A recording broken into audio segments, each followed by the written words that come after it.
এক ছিল ছোট্ট এক গ্রাম, পাহাড় আর ঝর্ণায় ঘেরা।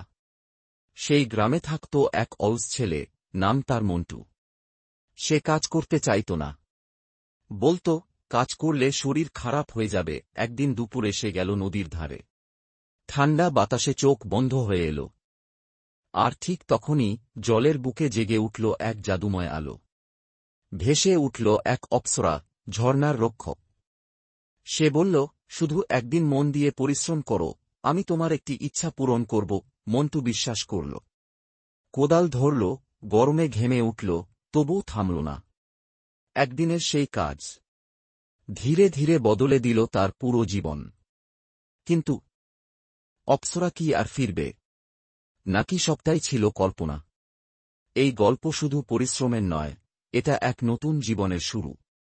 পুরো গল্পটা জানতে দেখো ইউটিউব চ্যানেলে ঝর্ণার অপ্সরী ও কুঁড়ে ছেলে। সাবস্ক্রাইব করতে ভুল করো না।